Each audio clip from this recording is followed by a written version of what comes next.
여러분, 빚을 진 경험 있으십니까? 오늘날 현대인들은 누구나 다 빚을 지고 사는 것 같습니다. 경험상 빚을 지고 사는 사람은 좀 즐겁지가 않습니다. 빚 갚는 것이 고역이죠. 고통스러운 일이죠. 누가 기쁜 마음으로 빚을 얻겠습니까? 물론 때로는 빚을 통해서 재테크를 잘 하는 사람들도 있겠지만 드문 일이죠. 요즘 우리 시대는 빚, 대출을 장려하는 시대가 아닌가 싶습니다. 그래서 현대인들은 빚에 둔감하고 그것을 자연스럽게 받아들이는 경향이 있습니다. 여러분, 예를 들어서 우리가 일상적으로 쉽게 사용하는 그 신용카드를 생각해 보면 그것도 일종의 빚입니다. 다음 달에 갚아야 되는 빚이죠. 그래서 갚지 못하면 신용에 문제가 생기고 또 경제적인 어려움이 생기고 파산의 위험도 생기게 됩니다. 우리가 신용을 위해서뿐만 아니라 우리가 정신적으로 또 건강한 삶을 살려고 유지하려면 빚을 잘 갚아야죠. 여러분, 근데 지금 제가 이 말씀 드린 이유는 빚을 잘 갚아라고 하는 게 초점이 아닙니다. 세상이 주는 빚, 성경이 말하는 육신의 빚, 우리가 세상에서 돈을 빌리는 어떤 빚 같은 것들은 고통이고 우리에게 참 무거운 짐입니다. 그런데 행복한 빚도 있습니다. 사도 바울은 오늘 이 빚에 대해서 말씀하고 있는데요. 우리가 갚을 수 없는 빚이 있다고 선포합니다. 로마서 1장 14절 말씀, 나는 그리스 사람에게나 미개한 사람에게나 지혜가 있는 사람에게나 어리석은 사람에게나 다 빚을 진 사람입니다. 15절, 그러므로 나의 간절한 소원은 로마에 있는 여러분에게도 복음을 전하는 일입니다. 나는 빚을 졌다. 유대인이나 헬라인이나 이방인이나 지혜로운 사람이나 어리석은 사람이나 누구에게나 내가 빚이 있다. 바울이 무슨 돈을 빌렸습니까? 아니죠. 영적인 빚입니다. 복음의 빚입니다. 사랑의 빚이죠. 이것은 다시 말해서 예수 그리스도의 빚을 말하고 있습니다. 예수 그리스도께서 값없이 자신을 사랑해 주시고 조건 없이 용서해 주시고 자신을 있는 모습 그대로 사랑하고 용서해 주시고 구원해 주신 그 은혜를 빚이라고 말씀하고 있는 것이죠. 이 사랑의 빚, 복음의 빚을 갚으려면 어떻게 되는가? 로마에 있는 교인들에게 또 많은 사람들에게 내가 복음을 전해야 된다고 말씀하고 있습니다. 사실 우리는 하나님의 은혜를 갚을 수 없습니다. 사도 바울도 내가 하나님의 은혜를 갚을 거라고 얘기하지 않습니다. 어떻게 말합니까? 그러므로 나는 다 빚을 진 사람인데 그러므로 나의 간절한 소원이 있다. 이것은 로마에 있는 여러분에게도 복음을 전하는 일이다. 무슨 뜻입니까? 하나님의 은혜를 어떻게 갚을 수 있습니까? 그 사랑을 갚을 길이 없다는 거예요. 그런데 내가 하나님의 사랑에 반응한다는 것입니다. 그 하나님의 사랑을 받았고 그 빚을 진 사람으로서 내가 반응하는 것은 무엇이냐? 다른 사람들에게 복음을 전하고 그 사람들을 사랑하는 일이다. 이것이 하나님의 사랑을 받은 빚진 자로서의 삶이라고 말씀하고 있는 것이죠. 여러분, 하나님의 사랑을 받았습니까? 그렇다면 반응해야 합니다. 오늘날 우리가 사랑을 말하고 떠올리면 주로 남녀 간의 사랑을 말할 때가 많고요. 또는 자선 행위를 말할 때가 있습니다. 물론 연인의 사랑이나 어떤 자선과 같은 이런 사랑의 행위도 소중하고 귀합니다. 사랑의 일부죠. 그러나 그것이 사랑의 전부인 것처럼 호도해서 안 됩니다. 사랑의 본질은 무엇일까요? 기독교의 사랑은 무엇이며 성경이 말하는 사랑은 우리에게 무엇을 가르치고 어떻게 이것을 실천하며 살 수 있을까요? 오늘 이 말씀이 주제이고 중요한 핵심입니다. 사도 바울은 이미 로마서 12장과 13장에서 우리에게 사랑하는 법에 대해서 구체적으로 말씀하고 있습니다. 하나님의 사랑을 경험하고 빚진 사람들은 그리스도인인데 하나님의 자녀이라고도 하고 그리스도인이라고도 하죠. 이 사람들은 형제 자매를 사랑하고 겸손하게 섬기며 존중하고 아끼고 돌보며 서로를 알아가고 자신보다 신분이 낮다고 여기는 사람들, 비천한 사람들과도 교제하고 친구가 되어주고 사귀며 한마음 한뜻이 되라고 말씀하고 있습니다. 심지어 우리를 박해하고 미워하는 사람들조차도 복수하지 말고 그들을 하나님의 진노에 맡기고 그들이 하나님의 사랑 가운데 돌아오시도록 인내하고 기다리고 그들을 선하게 대하라고 친절하게 대하라고 사랑을 베풀라고 그렇게 말씀합니다.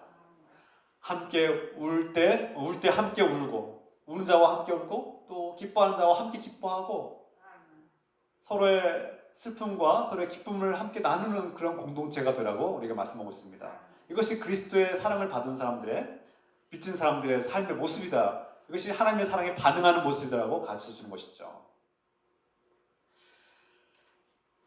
심지어 예수 그리스도께서는 말씀하셨죠. 너희가 너희 원수를 사랑하라. 정말 놀라운 말씀입니다. 우리가 누군가를 사랑하는 일이 참 어려운 일인데요. 본능적으로 우리가 누군가를 사랑할 수는 있습니다. 정말 잘생기고 아름답고 매력적이고 부유하고 우리에게 정말 사랑을 느끼게 하는 사람들이 간혹 있습니다. 그리고 그들을 사랑하는 일은 본능적으로 자연스럽게 이루어지기도 합니다. 어떤 음식을 좋아하거나 어떤 취미 생활을 하거나 좋아하는 일들이 있죠. 본능적으로 이루어집니다. 그런데 이런 본능적인 극히 작은 사랑 말고 정말 나와 상관이 없는 또 나와 다르고 나와 맞지 않고 심지어 나를 비판하고 비난하고 나에게 냉정하게 굴고 상처를 줬던 사람들조차도 사랑할 수 있는가 우리에게 말씀하시는 것입니다. 원수를 사랑하라고 하신 말씀에는 이러한 말씀들이 포함되어 있는 거죠. 이 말씀을 들을 때마다 우리는 우리의 사랑이 얼마나 작고 연약하고 보잘것없는 것인지를 우리가 얼마나 쉽게 무너지고 우리의 사랑이 얼마나 연약하고 쉽게 무너지는 사랑인지를 종종 깨닫게 됩니다. 또한 바울은 로마서 13장에서 그리스도인들이 국가 권력, 어떤 권위에 대해서 어떻게 바라보고 대해야 되는가에 대해서 자세하게 말씀하고 있죠. 지난 시간에 이미 충분히 나눴습니다만 그리스도인들은 국가와 어떤 사회적 권력과 통치자들에 대해서 그들이 하나님의 뜻에 순종하시도록 기도하고 그들에게 하나님께서 위임하신 그 권세와 권위와 권력을 인정하고 합력해야 된다. 그래서 국가 권력이 하나님께서 맡겨주신 그들의 역할이 있고 또 교회가 해야 될 역할이 따로 있다고 말씀드렸습니다. 그래서 우리가 서로 동반자의 관계를 가지고 국가와 교회가 서로 합력해서 하나님의 뜻을 이루어가고 선한 일에 앞장서야 되는 그런 존재가 되어야 된다고 말씀드렸습니다. 그리고 오늘 한국 교회가 지금 우리가 이미 알고 있듯이 상주 어떤 선교센터라든지 또 최근에 대전에 있는 선교센터라든지 이런 선교센터들이 이 국가가 하나님의 뜻을 받들어서 하나님께서 위임하신 권력을 가지고 국민들의 생명과 안전을 위해서 일하고 있는데 이것을 방해하고 거부하고 대적하는 모습들이 과연 신학적으로 건강한 모습인가? 하나님의 말씀에 부합하는지를 우리가 깊이 돌아봐야 된다고 말씀드렸습니다. 건강하지 않은 것이죠. 성경 말씀에 대해서 깊이 묵상하지 못한 결과들이고 신학의 부재라고 말할 수 있습니다. 정말 우리가 성경적으로 물론 동시에 말씀드렸죠. 요한계시록의 말씀처럼 성경은 두 가지를 동시에 얘기합니다. 국가 권력과 어떤 권위자가 하나님 말씀을 대적하고 하나님 말씀에 순종하지 못하도록 불순종하도록 강요하고 억압하고 폭력을 행하면 거부할 수 있어야 합니다. 그런데 그렇지 않다면 하나님의 뜻에 부합하고 선한 일을 하기 위해서 하나님께서 부여하신 임무와 권위를 가지고 일하는 그 국가나 통치자나 권력자들 향해서 교회는 합력해야 되고 동반자가 되어서 선한 일에 앞장서는 것이 마땅하다고 말씀드렸습니다. 이러한 신학, 이런 건강한 기독교 신학의 성경적인 말씀이 자리 잡아야 이런 그런 비상식적이고 그런 잘못된 행동들이 그렇게 사라질 수 있는 것이죠. 오늘 한국교회가 지금 복잡하고 수많은 문제가 얽혀 있어서 지금 한국교회가 기독교가 지금 이 한국에 큰 지금 뜨거운 감자가 되고 있는 것이 아닌가 조심스럽게 돌아보기도 합니다. 반성하고 돌아보자는 얘기입니다. 오늘 본문에서 사도 바울은 사람의 삶의 궁극적인 목적과 최고의 의무는 사랑하는 일이다라고 분명히 선포하고 있습니다. 우리가 형제 자매를 사랑하고 섬기는 일, 심지어 우리를 핍박하고 박해한 자들을 용서하고 인내하는 일, 나아가서 국가 권력에 협조하고 동반자의 관계를 이루는 일, 이 모든 것들이 다 사랑의 구체적인 행위들인데 이 모든 것의 완성은 바로 사랑이다. 사랑하기 때문이다. 사랑을 위해서 해야 된다라고 분명히 말씀하고 있는 것입니다. 8절 말씀, 피차 사랑의 빚 외에는 아무에게든지 아무 빚도 지지 말라. 이 말씀, 남을 사랑하는 자는 율법을 다 이루었느니라. 여기서 본문 원어 그리스어를 보면 에이메라는 그런 단어가 나오는데, 이것은 뭐뭐 외에, 뭐뭇을 제외하고 라는 뜻이 있습니다. 다시 말해서 사랑을 제외하고 사랑 외에는 빚을 지지 말아라, 이렇게 번역을 할 수 있죠. 그런데 좀 더 나아가서 존 스토트 목사는 이렇게 로마서 강해에서 이 에이메라는 단어를 오직, 단지라는 단어, mere, 이런 단지라는 단어로 이렇게 번역하는 것이 더 성경적이고 바울의 뜻에 더 적합하다라고 그렇게 해석했습니다. 다시 말해서 오직 서로 사랑만 하십시오. 아무에게도 어떤 빚도 지지 마십시오. 이런 뜻으로 번역을 하는 것이 더 바람직하다고 해석했습니다. 저는 여기에 동의합니다. 세번역 성경도 이렇게 번역을 했죠. 서로 사랑하는 것 외에는 아무에게도 빚을 지지 마십시오. 남을 사랑하는 사람은 율법을 다 이룬 것입니다. 이 성경이 오직 사랑하십시오, 이 단지 사랑하십시오, 이 말씀이 더 번역이 잘 된 거라고 볼 수 있습니다. 또 공동 번역 성경을 읽어드리겠습니다.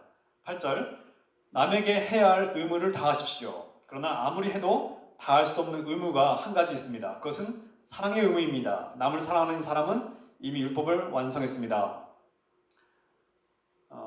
여기서 이 의무라고 번역된 단어, 빚을 지다, 앞에서는 사랑의 빚을 지다 라고 번역했는데, 오직 사랑만 하십시오, 어떤 빚도 지지 마십시오, 이렇게 번역한 것이 더 바람직하다고 말씀드렸고요. 공동 번역 성경에서는 의무를 다하십시오, 사랑의 의무를 다하라, 이렇게 말씀하고 있습니다. 둘 다 맞다고 할 수 있습니다. 이 빚지다라는 단어, 오페일러라는 단어, 그리스어 오페일러라는 단어는 빚을 지다라는 뜻도 되고 또 의무를 행하다라는 뜻도 됩니다. 이 둘 다 쓸 수 있다는 거예요. 그래서 공동번역 성경에서는 의무로 이렇게 번역을 했죠. 의무를 지다. 사전을 보면 누구에게나 어떤 빚을 빚지다, 대부금이나 어떤 돈이나 공채 또는 임대료를 빚지다, 이렇게 사용할 수 있고요. 이 오페일러라는 단어가. 또 두 번째로는 무엇을 해야 할 의무를 지고 있다, 뭐뭐 해야만 한다, 그 의무를 가지고 있다, 또 누군가에게 은혜를 내가 갚아야 된다라는 뜻으로 쓸 때도 오페일러라는 단어를 쓰기도 합니다. 이 모든 것들이 다 성경에 나타나는 단어의 의미인데요, 사도 바울은 이것을 둘 다 적절하게 다 포함하고 있습니다. 종합적으로 말하면 그냥 돈을 빌리는 일에 있어서도 오페일러라는 단어를 쓰지만, 내가 사람으로서, 그리스도인으로서, 시민으로서 국가에 대해서, 사회에 대해서, 공동체에 대해서, 또 가정에 대해서 내가 가진 의무가 있다는 거예요. 내가 꼭 해야 될 의무가 있다, 이런 의무에 대해서도 오페일러라는 단어를 쓰고 있고요. 또 나아가서 하나님께로부터 진 빚을 갚아야 되는 의무, 이런 단어, 이런 의무감도 오페일러라는 단어에 포함되어 있다는 겁니다. 존 스토트 목사는 이 바울의 말씀을 이렇게 해석했습니다. 참 우리가 함께 나눌 중요한 은혜가 있는 말씀입니다. 사실상 사랑은 율법의 끝이다. 왜냐하면 사랑에는 더 이상 아무것도 필요하지 않기 때문이다. 사실 사랑은 객관적인 도덕 기준이 없이는 스스로의 힘으로 움직일 수가 없다. 존 스토트는 계속 말하죠. 바울이 사랑은 율법의 끝이다라고 말하지 않고 율법의 완성이다라고 말한 것이 더 맞다. 왜냐하면 사랑은 율법을 필요로 하기 때문에, 율법과 사랑이 서로 조화를 이루고 하나가 될 때 완전한 사랑이 이루어지기 때문입니다. 바로 이 때문에 바울은 사랑은 율법의 끝이라고 쓰지 않고 사랑은 율법의 완성이라고 쓴 것이다, 이렇게 말합니다. 사랑과 율법은 서로를 필요로 하기 때문이죠. 사랑은 방향을 갖기 위해서 율법을 필요로 하고, 또 율법은 감동을 위해서 사랑을 필요로 합니다. 그러니까 율법만 있어도 안 되고 사랑만 있어도 안 된다는 거예요. 사랑과 율법이 동시에 함께 있어야 완전하게 된다는 것입니다. 우리가 성경을 통해서 알고 있듯이 하나님은 말씀하시죠. 주 너희 하나님을 사랑하라. 신명기 5장 17절 19절 말씀이죠. 내 이웃을 내 자신과 같이 사랑하라. 레위기 19장 18절 말씀입니다. 우리가 이 말씀을 정말 지키고 있습니까? 온전히 순종하고 있습니까? 우리가 하나님을 우리가 생명을 다해서 사랑하고 있습니까? 그렇지 못할 때가 있습니다. 왜 그렇습니까? 연약하기 때문에, 죄의 유혹에 넘어지기 때문에 우리는 하나님을 전심으로 온 마음과 생명을 다해서 사랑하지 못할 때가 있죠. 또 우리 이웃을 내 자신과 같이 사랑하고 있습니까? 그렇지 못할 때가 너무나 많습니다. 우리가 너무나 연약합니다. 우리가 너무나 두려움도 많고 걱정도 많고 근심도 많아서 늘 자기 자신을 먼저 챙기고 자신에게 집중하는 자기 중심적인 사고관과 그런 문화 속에서 우리는 하나님을 사랑하고 또 이웃을 사랑하는 일에 너무나 쉽게 이탈할 때가 너무나 많습니다. 성경은 또 십계명을 통해서 말씀하죠. 간음하지 말라, 살인하지 말라, 도둑질하지 말라, 거짓 증언하지 말라, 탐내지 말라. 왜 이런 명령들을, 하지 말라는 명령들을 강하게 하고 있습니까? 인간이 연약하기 때문에 이것을 죄인 줄 모르고 쉽게 할 수 있는 그런 유혹에 빠지기 때문에 하나님 경고하고 있는 것이죠. 근데 여기에 중요한 것이 있습니다. 우리 인간의 연약한 본성과 죄성 때문에 이 율법의 말씀을 지키지 못하기 때문에 하나님께서는 우리에게 예수 그리스도의 사랑을 주신 것입니다. 무슨 뜻입니까? 존 스토트의 말을 인용하면 율법과 하나님의 말씀에 대해서 감정적 상태가 아니라 의지의 상태로 접근해야 된다고 말씀하고 있습니다. 무슨 뜻일까요? 우리의 연약한 감정은 쉽게 변화되고 쉽게 흔들리고 쉽게 무너지기 때문에 그 감정의 상태에만 의존하지 말고 우리의 의지를 사용해서 의지의 상태를 통해서 하나님께로 나아가야지 이 말씀에 우리가 의지를 가지고 지키려고 하는 그런 강한 의지가 필요하다는 것이죠. 예를 들어 봅시다. 부모가 사랑하는 자녀를 관심하고 돌보고 책임감을 가지고 기르는데 그것은 자녀를 사랑하기 때문이죠. 자녀에게 옳고 그른 것을 분별하도록 가르치고 무엇이 해로운 것이고 무엇이 유익한 것인지 가르칩니다. 이거 다 사랑하기 때문입니다. 아기와 같은 어린 자녀는 부모의 가르침과 규율을 듣고 가르침을 듣지만 곧바로 제대로 이해하지 못하고 실수를 반복할 때가 많습니다. 우리가 자녀를 길러보면 그렇죠. 어린 자녀들일수록 옳고 그름을 분별하지 못할 때가 있고요. 자신에게 무엇이 잘못된 것인지 무엇이 옳은 것인지 안전한 것과 위험한 것을 구분하지 못할 때가 있습니다. 우리 아이들이 어렸을 때 보면 뜨겁고 막 위험한 것을 만지려고 할 때가 있어요. 호기심에. 그걸 만지는 순간 아이가 다치죠. 그러면 부모는 하지 말라고 경고하고 못하게 막습니다. 그 아이를 사랑하기 때문에 지켜주기 위해서 돌보기 위해서 가로막는 것이죠. 이런 규율과 하지 말라는 규율과 명령이 있어야 아이를 보호하고 그 아이를 돌볼 수 있는 것입니다. 아이가 사회생활을 적응을 잘하고 사람들에게 유익한 존재가 되기 위해서 옳고 그름을 가르쳐야 합니다. 우리가 비록 아이가 실패하고 실수할지라도 아이가 성장하고 성숙할 때까지 우리는 기다리고 인내하죠. 그것이 부모의 마음이고 사랑입니다. 만약에 사랑이 없이 이러한 사랑을 전제로 하지 않고 아이에게 엄한 규율과 율법과 어떤 그런 엄격한 통제와 그런 억압을 한다면 아이는 사랑을 모르고 사람과의 비인격적인 관계를 배우지 못하고 왜곡되고 삐뚤어진 냉혹하고 좀 폭력적인 존재로 그런 비인격적인 자아로 성장할 수도 있는 가능성이 커집니다.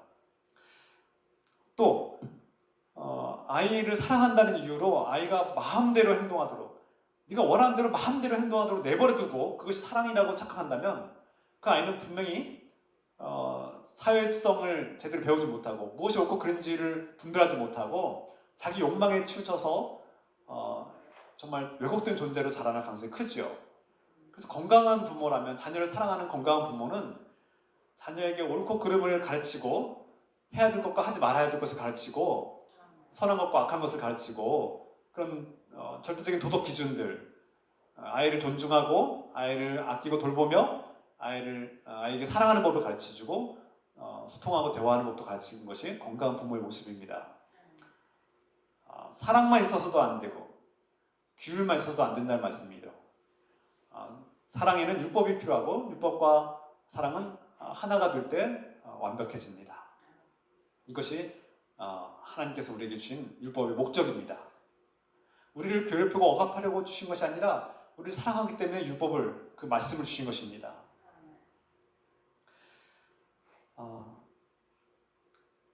사랑은 율법을 필요로 하고 율법은 사랑이 있어야만 완성될 수 있다는 겁니다. 이것이 오늘 사도 바울이 말씀하고 있는 핵심입니다. 사랑은 가장 좋은 것을 줍니다. 최선의 것을 줍니다. 상대의 행복을 위해서 봉사합니다. 이것이 사랑의 능력입니다. 사랑은 악하고 해로운 것을 주지 않습니다. 사랑은 이웃의 행복을 위해서 일하고 또 그의 행복을 함께 기뻐하는 능력입니다. 사랑은 이웃을 사랑하라는 그 율법, 하나님의 말씀을 완성하는 능력이죠.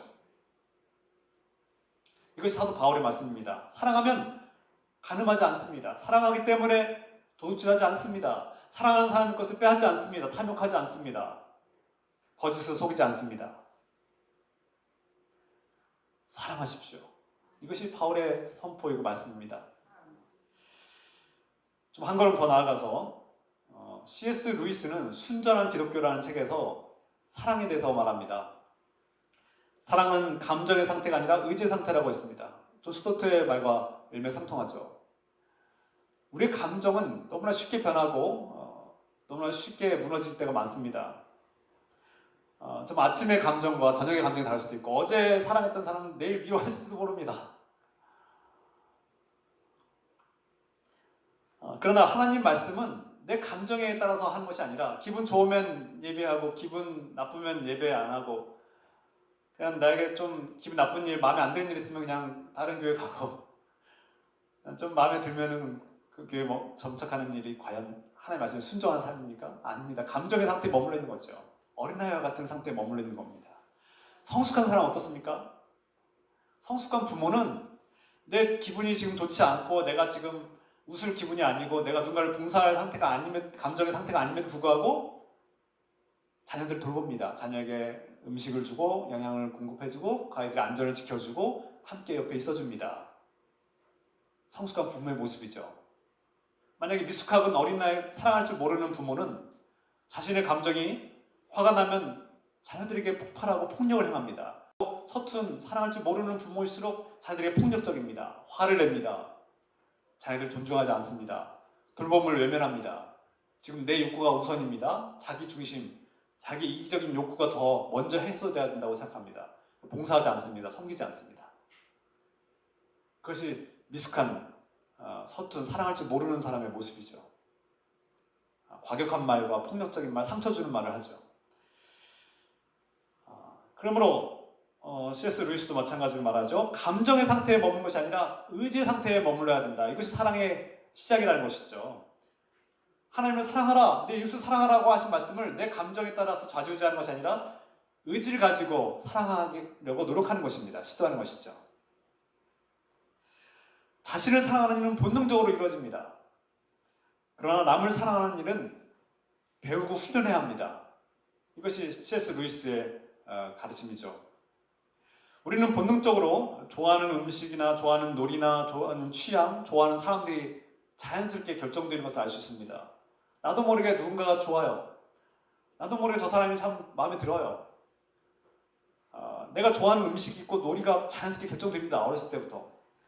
가르쳐주지 않아도 자연스럽게 이루어져요. 이건 본능적인 것이죠. 그러나 기독교의 사랑은 좋아하는 감정이 있으면 사랑하고 좋아하는 감정이 없으면 그냥 외면하는 그런 것이 아닙니다. 우리 옆에 있는 그 사람이 내 감정적으로 사랑스럽고 가까이 가고 싶은 사람일 때도 있지만 그렇지 않은 사람일 수도 있습니다. 기독교의 사랑은 바로 그런 것입니다. 나의 감정이 아니라 하나님 말씀에 순종하는 마음으로 의지를 가지고 나아가야 되는 것이죠. 그를 포용하고 그를 존중하고 아끼고 돌보고 섬기는 것입니다.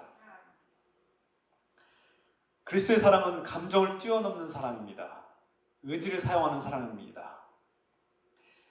주 하나님을 사랑하라, 내 이웃을 내 자신과 같이 사랑하라고 하신 이 말씀을 우리는 감정의 상태에 따라서 감정에 통곡시킬 것이 아니라 의지를 가지고 실천해야 되는 하나님의 말씀이 되어야 되는 것이죠. C.S. 루이스의 이 사랑에 대한 조언은 우리에게 유익하면서 제가 말씀 나누고자 합니다. C.S. 루이스는 억지로라도 사랑하려고 힘쓰면 그 사람이 미운 사람일지라도 좋아질 수 있다. 덜 싫어하게 될 수 있다. 그리고 사랑의 마음이 생길 수 있다라고 우리에게 가르칩니다. 반대로 누군가를 미워하기 작정하면 그 미움은 갈수록 커지고 그 사람을 학대하는 그런 혐오하는 그런 지경에 이르기도 합니다. 그 사람이 나에게 함부로 한 것도 아닌데 그 사람을 누군가 미워해도 된다고 생각하면 계속 미워하게 된다는 그런 원리입니다. 여러분 경험해 본 적 있을 겁니다. 그 루이스의 말대로 선과 악은 모두 복리로 증가한다. 이 말이 참 일리가 있는 것이죠. 우리가 그래서 복수하지 말라는 청기 가르침은 중요합니다. 왜냐하면 사람이 주먹으로 한 대 오른쪽 눈을 맞으면 오른뺨을 맞으면 그냥 이렇게 똑같이 오른뺨을 같은 힘으로 때리는 것이 아니라 더 세게, 더 강력하게, 더 아프게 한 대가 아니라 두 대, 세 대로 복수하려는 마음이 우리에게 생긴다는 것이죠. 이것이 인간의 악한 본성 중에 하나라는 것이죠. 그래서 선이든 악이든 모두 복리로 증가한다. 정비례가 아니라 그 이상으로 증가하는 것이죠. 그 성경은 또 제자들은 이것을 우리에게 가르치고 있습니다. 우리의 사소한 선택과 결정들이 나중에 엄청난 결과를 나타내게 된다는 것이죠. 지금 이 작은 욕심, 작은 이 실수가 크게 문제가 되겠어? 라는 생각을 가지고 선택을 하게 되면 이 작고 사소한 결정과 선택들이 나중에 큰 결과를 가져오게 된다는 것이죠. 영적인 나비 효과라고도 할 수 있습니다. 오늘 내가 하는 일이 보잘것없는 선행일지라도 나중에는 상상할 수 없는 큰 승리를 가져올 수도 있습니다. 내가 하는 작은 이 선행이 무슨 큰 의미가 있겠어? 내가 잠깐 앉아서 기도하는 게 무슨 큰 변화를 일으키겠어? 라고 생각할지 모르겠습니다. 그러나 우리의 작은 선택들과 작은 시도들과 노력들이 우리가 상상할 수 없는 큰 결과를 만들어낼 수 있다는 사실을 우리가 명심해야 합니다. 반면에 사소한 정욕에 빠지거나 내가 누군가에게 화를 내거나 상처 주는 말을 했을 때 그것이 나중에 큰 소용돌이를 일으키고 사탄에게 빌미를 주고 공격과 그런 전쟁을 일으키는 패배의 원인이 되기도 하는 것입니다. 이러한 영적인 원리는 하나님과의 관계도 적용됩니다. 우리가 하나님을 느끼기 어렵고 하나님의 사랑을 경험하지 못한 것 같고 나에게는 어떠한 신비로운 경험도 기적도 없는 것 같고 하나님이 내 기도에 내 원하는 대로 응답하지 않은 것에 대해서 실망하고 또 화가 날지도 모르겠습니다. 그런 감정적 상태에 머물지도 모릅니다. 그런데 우리는 그럼에도 불구하고 내가 하나님을 사랑하고 내가 하나님께 감사하고 그분을 기뻐하고 예배하고 찬양하고 기도하면 그렇게 할수록 우리에겐 더 큰 사랑과 감사가 생기기 마련입니다. 내 마음은 지금 예배할 기분이 아니에요. 하나님을 사랑한다고 고백할 기분이 아니에요. 우리 형제 자매들에게, 내 가족들에게, 내 배우자에게, 내 자녀들에게 사랑한다는 말을 하기 어려워요. 저 녀석을 보면, 지금 저 행동을 보면 사랑보다는 화가 나. 내 배우자의 모습을 보면 칭찬과 사랑을 느끼기보다는 오히려 화가 나. 그런 상태에서 우리가 어떻게 사랑한다는 말을 하시겠습니까? 어떻게 그를 칭찬하시겠습니까? 그런데 신기하게도 앞에서 아까 말씀드렸듯이 내 배우자, 내 형제 자매, 내 이웃들에게 사랑의 표현들을 하고 칭찬을 하고 그렇게 격려를 할 때 우리는 그들이 더 사랑스럽고 더 귀중한 존재로 느껴지고 경험할 수 있다는 것입니다. 이것이 우리의 영적 원리 중에 하나입니다. 이것이 C.S. 루이스가 가르쳐주는 하나의 지혜이죠. 우리의 감정이 아니라 의지에 관심하라는 것입니다. 하나님은 지금 내 기분이 어떠냐, 좋으냐, 나쁘냐, 어떤 내 감정의 어떤 상태가 슬프냐, 기쁘냐의 상태도 보시지만 그보다 더 하나님 말씀에 우리가 순종하려는 마음과 의지가 있는가를 보신다는 거예요. 그가 지금 마음이 참 침체되어 있고 위축되어 있고 불안과 두려움 속에 걱정과 근심 속에 있을지 모르지만 그럼에도 불구하고 그의 안에 하나님 말씀에 순종하려는 마음과 의지가 있다는 것을 하나님께서 기뻐하신다는 것입니다.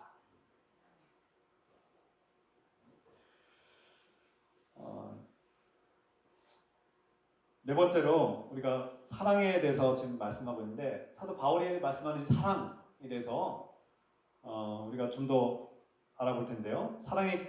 에릭 프롬은 사랑의 기술이라는 책에서 이 사랑에 대해서 놀라운 그런 지혜와 통찰력을 우리에게 가르쳐 줍니다.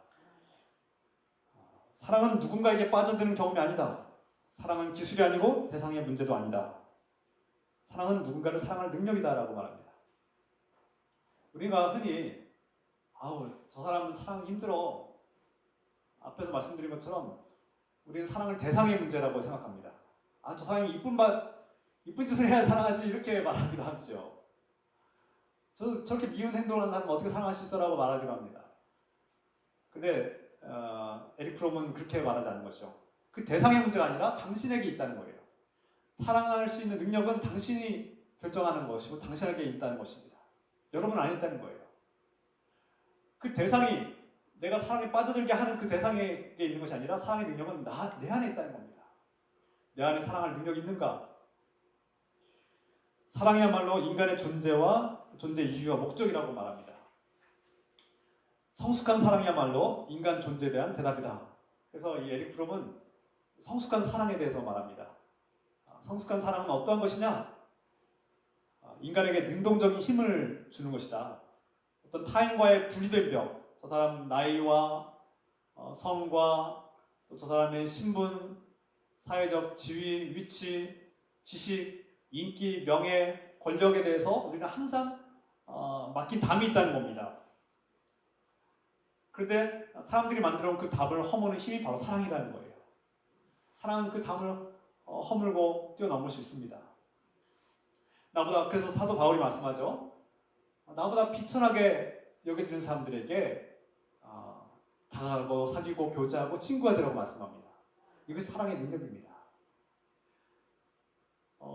일반적으로는 이 세상이 만들어 놓은 기준에 의하면 저 여러분들은 친구가 되기 참 어렵습니다. 생각도 다르고요, 취미도 다르고요, 호감도 다르고요, 가치관도 다르고 정치적 성향도 다를 수 있습니다. 너무나 달라요.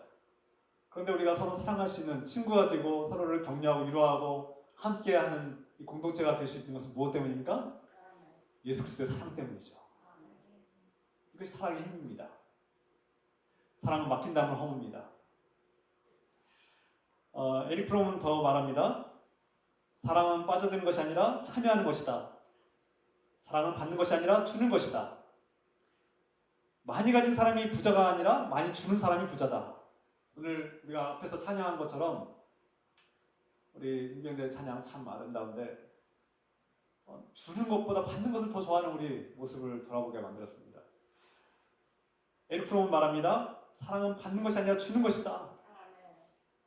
아무리 큰 부자라도 주지 않으면 부자가 아니다라고 말합니다. 반면에 가난한 사람일지라도 줄 줄 아는 사람은 부자다 이렇게 말합니다. 누군가에게 줄 줄 모르는 사람은 참 불행한 사람입니다.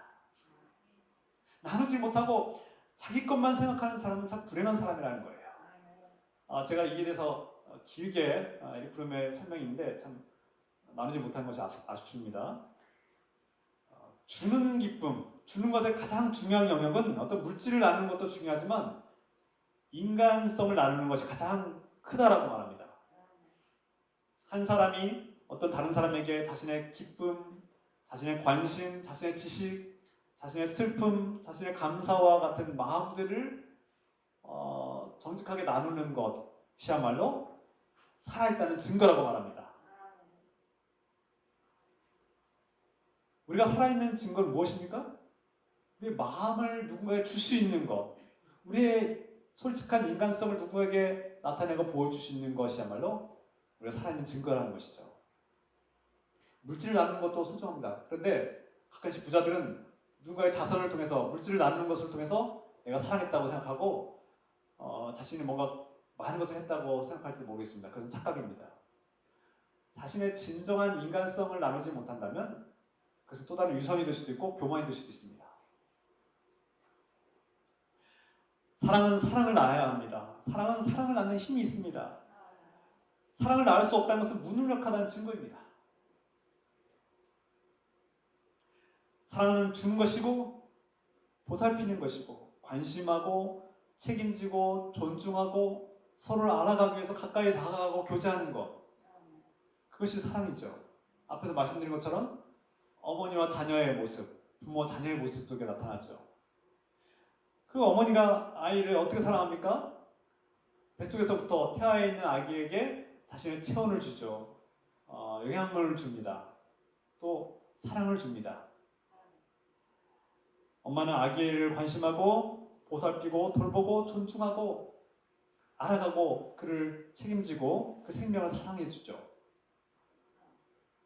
우리 하나님 아버지는 우리를 사랑하고 돌보고 지켜주고 우리를 알아가시고 존중해 주시고 함께 해주시는 우리의 부모입니다. 우리 어머니이기도 하고 아버지이시기도 하죠. 이 에릭 프롬의 사랑에 대한 이 사랑의 능력은 사도 바울의 가르침과 다른 것이 아닙니다. 일맥상통하는 것이죠. 이미 예수님께서도 이 말씀하셨죠. 사도행전 20장 35절 말씀에 주 예수께서 친히 주는 것이 받는 것보다 더 복이 있다 말씀하셨습니다. 이 말씀을 반드시 명심해야 합니다. 이렇게 사도행전에 말씀하고 있습니다. 예수님은 이미 주는 것이 받는 것보다 복이 있다. 이 주는 자의 복, 주는 자의 기쁨과 이 살아있다는 증거의 하나임을 우리 이미 말씀하셨죠.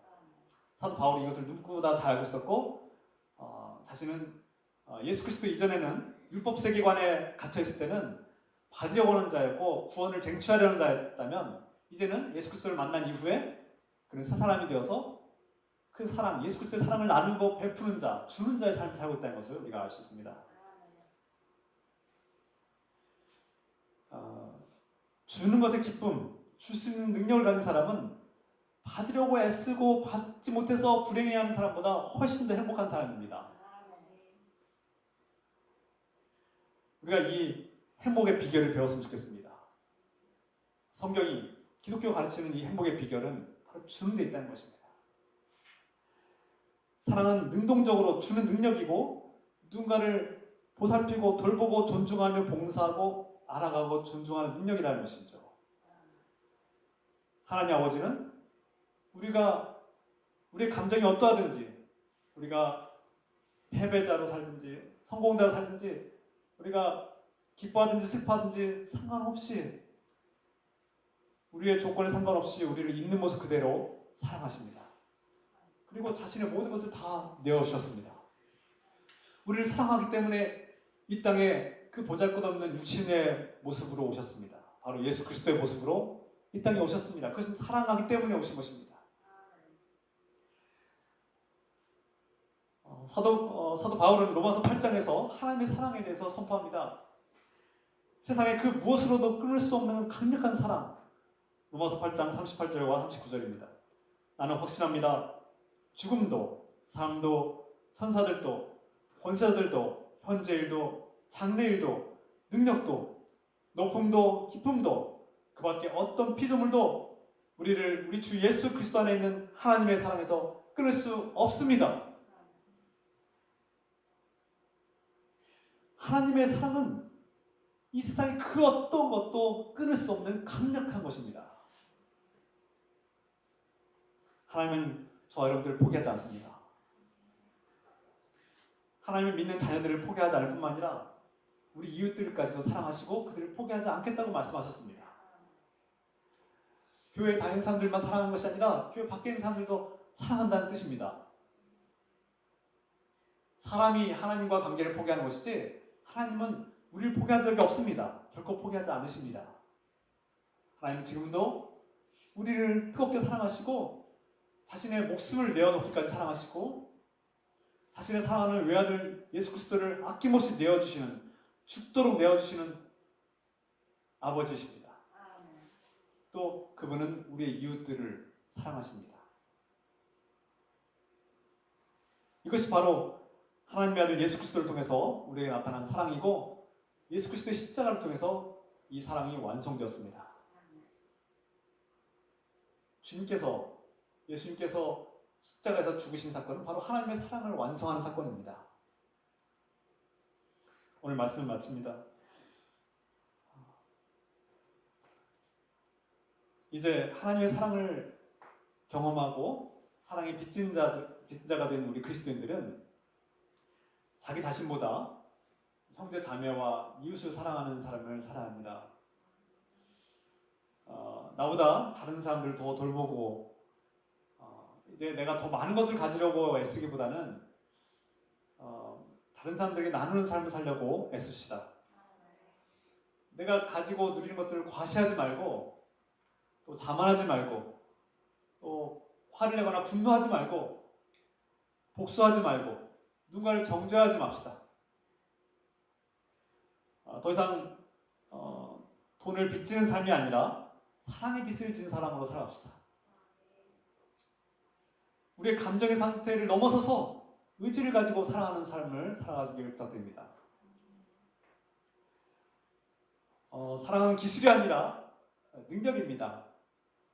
우리에게 누군가에게 우리의 삶을 우리 자신을 다른 사람에게 내어주는 능력입니다. 사랑은 선한 것을 주고 최선의 것을 주며 그의 행복을 위해서 봉사하는 것이고 일하는 것입니다.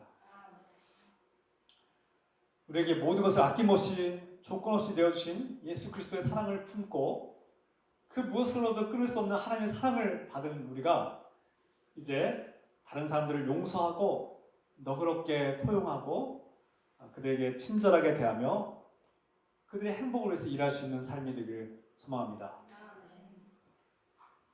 우리의 감정의 혼돈과 찌꺼기를 털어버리고 그리스도의 사랑을 품고 살아갑시다. 하나님의 형상으로 창조된 이웃들을 우리가 존중하고 더 알아가고 그들과 사귀고 그들과 친구가 되어주고 그들의 잘못을 인내할 수 있는 그런 믿음과 용기를 가지고 살아갑시다. 그래서 우리 모두가 예수 그리스도를 닮은 사람들, 존 스토트의 말처럼 작은 그리스도인으로 살아가기를 주 예수 그리스도의 이름으로 축원합니다. 기도합시다. 오늘 이 말씀을 붙들고 3분 동안